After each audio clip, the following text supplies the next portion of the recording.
പ്രധാന വാർത്തകളിലേക്ക് കടന്നാൽ ഇന്ന് ഒട്ടേറെ പ്രധാനപ്പെട്ട വാർത്തകളുള്ള ദിവസമാണ്. സർവകലാശാലയിലടക്കം ഒട്ടേറെ പ്രധാനപ്പെട്ട കാര്യങ്ങൾ സംഭവിക്കുന്നുണ്ട്. നാടകീയ രംഗങ്ങളാണ്. അതെ, മനോരമയിൽ പ്രധാന വാർത്ത തീപിടിച്ച് തീരുവ എന്ന തലക്കെട്ടിൽ ഡൊണാൾഡ് ട്രംപിന്റെ നികുതി നയമാണ് പ്രധാനപ്പെട്ട വാർത്തയായി മനോരമ കൈകാര്യം ചെയ്തിരിക്കുന്നത്. തീരുവ പ്രഖ്യാപനവുമായി രാജ്യങ്ങൾക്ക് ട്രംപിന്റെ കത്ത്. തീരുവ ചുമത്തുന്നത് ഓഗസ്റ്റ് 1 നീട്ടി എന്നാണ് പറയുന്നത്. രാജ്യങ്ങൾക്ക് 25% മുതൽ 40% വരെ തീരുവ. ആഗോള വ്യാപാര രംഗം വീണ്ടും കലുഷിതമാക്കി. വിവിധ രാജ്യങ്ങൾക്കെതിരെ അധിക ഇറക്കുമതി തീരുവയുമായി US president Donald Trump April 2 മരവിപ്പിച്ച പകരം തീരുവ പുതുക്കിയതിൽ ഓഗസ്റ്റ് 1 മുതൽ ചുമത്തുകയാണെന്ന് 12ഓളം രാജ്യങ്ങൾക്ക് ഇന്നലെ ട്രംപ് കത്തയച്ചു. ജപ്പാൻ 24%, ദക്ഷിണ കൊറിയ 25%, മ്യാൻമാർ 44%, ലാവോസ് 48%, ദക്ഷിണാഫ്രിക്ക 30%, കസാഖിസ്ഥാൻ 27%, മലേഷ്യ 24%. നമുക്ക് എത്രയാണോ ആവും? നമുക്ക് 26 ആണെന്ന് നമ്മൾ കരുതുന്നു. 26? നല്ല ഒരുപാട് ബുദ്ധിമുട്ടുണ്ടാവും. അത് അങ്ങനെയാണെങ്കിൽ 25% ഒക്കെ ആണെങ്കിൽ നമ്മുടെ ട്രംപ് ഫ്രണ്ട് എന്താണ് നമ്മളോട് ഇങ്ങനെ ചെയ്യുമെന്ന് കരുതിയില്ല. My friend. അതെ. മാതൃഭൂമിയിലേക്ക് എത്തിയ മാതൃഭൂമി MSc എൽസ 3 അപകടം കേരളം ഹൈക്കോടതിയിൽ എന്നുള്ള വാർത്തയാണ് ലീഡ്. നഷ്ടപരിഹാരം വേണം. 9531 കോടി എന്ന് പറയുന്നു. കേരള തീരത്ത് MSc എൽസ 3 കപ്പൽ മുങ്ങി. പരിസ്ഥിതിക്കടക്കമുണ്ടായ നാശനഷ്ടത്തിന് 9531 കോടി രൂപ നഷ്ടപരിഹാരം ആവശ്യപ്പെട്ട് സ്വിറ്റ്സർലൻഡ് ആസ്ഥാനമായ MSc കമ്പനിക്കെതിരെ സർക്കാർ ഹൈക്കോടതിയിൽ അഡ്മിറാലിറ്റി സ്യൂട്ട് ഫയൽ ചെയ്തു. MSCയുടെ മറ്റൊരു കപ്പൽ അറസ്റ്റ് ചെയ്തെടുക്കാനായിട്ട് ഇന്നലെ ഉത്തരവിട്ടിട്ടുണ്ട്. അപ്പോൾ ഇത് പൈസ കൊടുത്തില്ലെങ്കിൽ ആ കപ്പൽ വിഴിഞ്ഞത്ത് കിടക്കും. അതാണ് മറ്റൊരു പ്രധാനപ്പെട്ട കാര്യം. എന്നാലും 9500 കോടി രൂപ എന്ന് പറഞ്ഞാൽ ചെറിയ തുകയല്ല. അത് അതിന്റെ ഒരു പാതിയെങ്കിലും കിട്ടിയാൽ കേരളത്തിൽ ഇങ്ങനെ ഒരു കപ്പലപകടത്തെ സംബന്ധിച്ച്. മറ്റൊരു വാർത്തയുള്ളത് മനോരമയിൽ കേരള സർവകലാശാലയിൽ ഭരണക്കുരുക്ക്. ഒരേ സമയം 2 രജിസ്ട്രാർ എന്നുള്ളതാണ്. ഇല്ലെങ്കിൽ ഒരാളും ഉണ്ടാവില്ല. ഇപ്പൊ 2 രജിസ്ട്രാർ എന്നുള്ള അവസ്ഥയാണ്. കാവിക്കൊടി ഏന്തിയ ഭാരതാംബ വിവാദത്തെ തുടർന്ന് രജിസ്ട്രാർ സസ്പെൻഷനിലായ കേരള സർവകലാശാലയിൽ അസാധാരണമായ ഭരണ പ്രതിസന്ധി. VC ഇറങ്ങിപ്പോയ ശേഷം ചേർന്ന സിൻഡിക്കേറ്റ് യോഗത്തിന്റെ തീരുമാനത്തെ തുടർന്ന് ഡോക്ടർ KS അനിൽകുമാർ രജിസ്ട്രാറായി തിരിച്ചെത്തി. ഈ തീരുമാനം അംഗീകരിക്കാത്ത താൽക്കാലിക VC ഡോക്ടർ സിസ തോമസ് രജിസ്ട്രാറുടെ ചുമതല ഡോക്ടർ മിനി ഡിജോ കാപ്പന് നൽകി എന്നുള്ളതാണ്. ഇതോടെ ഒരേ സമയം ഒരു സർവകലാശാലയിൽ 2 രജിസ്ട്രാർ. ഡബിൾ.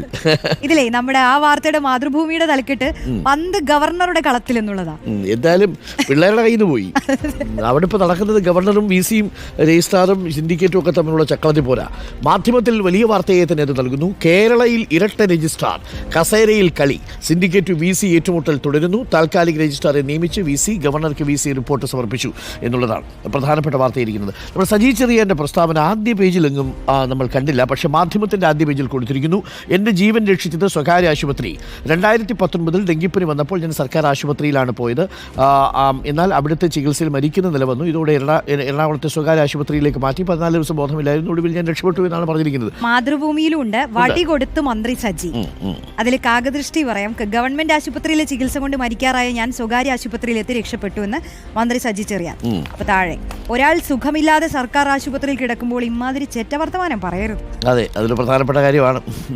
അപ്പോൾ ഉത്തരവാദിത്വ ടൂറിസത്തിലൂടെ സ്ത്രീ ശാക്തീകരണം എന്നുള്ളതാണ് ഇത്തവണത്തെ ദേശാഭിമാനിയുടെ എഡിറ്റോറിയൽ എന്ന് പറയുന്നത്. ദേശാഭിമാനിയുടെ പ്രധാന വാർത്ത കേരള സർവകലാശാല രജിസ്ട്രാർക്ക് തുടരാം, കാവ്യ അജണ്ട പൊളിഞ്ഞു എന്ന തലക്കെട്ടിലാണ് ദേശാഭിമാനി ആ വാർത്ത കൈകാര്യം ചെയ്തിരിക്കുന്നത്. മറ്റൊന്ന് മാലയിൽ പുലിപ്പല്ല്, സുരേഷ് ഗോപിക്ക് വനം വകുപ്പ് നോട്ടീസ് നൽകും എന്ന വാർത്ത ദേശാഭിമാനിയിലുണ്ട്. പൂരം മാത്രമല്ല പുലിപ്പല്ലും. അതെ, അപ്പോൾ ഇന്നലെ പൂരവുമായി ബന്ധപ്പെട്ട കാര്യത്തിൽ മൊഴി കൊടുക്കാനായിട്ട് സുരേഷ് ഗോപി ചെന്നിരുന്നു. ഇന്നിപ്പോൾ ഈ മാല വിവാദത്തിലും വനം വകുപ്പ് നോട്ടീസ് നൽകും എന്നാണ് പറയുന്നത്. തൃശൂർ DFO മുമ്പാകെ മാലയുടെ ലോക്കറ്റ് ഹാജരാക്കാൻ നിർദ്ദേശിച്ചാണ് നോട്ടീസ് നൽകുക. യഥാർത്ഥ പുലിപ്പല്ലാണോ എന്ന് പരിശോധിക്കും. ആണെങ്കിൽ അതിന്റെ ഉറവിടത്തെക്കുറിച്ച് വിശദീകരണം നൽകണം. പട്ടിക്കാട് റേഞ്ച് ഓഫീസർക്കാരൻ അന്വേഷണ ചുമതല എന്ന് പറയുന്നത്. അതെന്തായാലും സുരേഷ് ഗോപി കൊടുക്കുമായിരിക്കും. ഇത് യഥാർത്ഥമല്ല എന്ന് പുള്ളി പറഞ്ഞ പ്രശ്നം കഴിഞ്ഞു. യഥാർത്ഥമല്ലാത്ത പുലിപ്പല്ലുമായി നടക്കുമോ എന്നുള്ളതാണ്.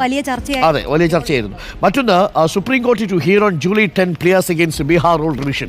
സുപ്രീം കോടതി കേസ് കേൾക്കാൻ പോകുന്നു. ബീഹാറിലെ വളരെ ഇൻറ്റൻസീവായ തിരഞ്ഞെടുപ്പ് വോട്ടർ പട്ടിക പുതുക്കലുമായി ബന്ധപ്പെട്ടുകൊണ്ടുള്ള വലിയ വിമർശനങ്ങളാണ് ഉയർന്നത്. ഈ വിഷയത്തിൽ സുപ്രീം കോടതി ഇടപെടാൻ പോകുന്നു. ജൂലൈ 10 സുപ്രീം കോടതി ബീഹാറിൽ നിന്നുള്ള ഈ കേസ് കേൾക്കാൻ പോവുകയാണ്. ഒരുപാട് സന്നദ്ധ സംഘടനകളൊക്കെ ഈ കേസിൽ കക്ഷി ചേരുകയും ചെയ്തിട്ടുണ്ട്. ഏകദേശം 2 കോടി വോട്ടർമാരുടെ ഭാവി തുലാസിലാവുന്ന പരിപാടിയാണ് വളരെ ഇൻറ്റൻസീവായിട്ടുള്ള ഈ വോട്ടർ പട്ടിക പരിഷ്കരണത്തിലൂടെ ലക്ഷ്യമിട്ടത്. അത് ആധാർ കാർഡ് ബന്ധിപ്പിച്ചില്ല എന്നുള്ളതാണ് അവരുടെ ഏറ്റവും പ്രധാനപ്പെട്ട പരാതി. ബാക്കി രേഖകളൊക്കെ പറയാൻ പറഞ്ഞു. ഇത് കുറേ ആളുകളെ പുറത്താക്കാൻ വേണ്ടിയുള്ളതാണ് എന്നുള്ളതാണ് എന്നുള്ളതാണ് ഇപ്പോൾ ബീഹാറിൽ നിന്ന് ഉയരുന്ന പ്രധാനപ്പെട്ട ഒരു വിമർശനം എന്ന് പറയുന്നത്. ഇതൊക്കെയാണ് പ്രധാനമായിട്ടും പത്രങ്ങളിൽ നിറഞ്ഞു നിൽക്കുന്ന മാതൃഭൂമിയുടെ എഡിറ്റോറിയൽ പേജിൽ MA ബേബിയുമായി നടത്തിയ അഭിമുഖത്തിൽ അദ്ദേഹം പറയുന്നുണ്ട് വിഭാഗീയത പാർട്ടിക്ക് ക്ഷീണമായി എന്ന്. അതെ, ഒരുപാട് ചോദ്യങ്ങൾക്ക് അദ്ദേഹം ഉത്തരം പറയും. ഓക്കെ, അപ്പോൾ ഇതൊക്കെയാണ് പ്രധാന വാർത്തകൾ. നമുക്ക് ഒരുപാട് വാർത്തകൾ ഇങ്ങനെ നിറഞ്ഞു നിൽക്കുന്ന ദിവസമാണ്. അപ്പോൾ എല്ലാ പ്രേക്ഷകരെയും നമ്മൾ ക്ഷണിക്കുന്നു. ഇന്ന് ജൂലൈ 8-ാം തീയതിയാണ്, മിഥുനം 24-ാം തീയതി ചൊവ്വാഴ്ച. പ്രധാന വാർത്തകളിലേക്ക് ഞാൻ കടക്കുന്നു. Thank you Roshy.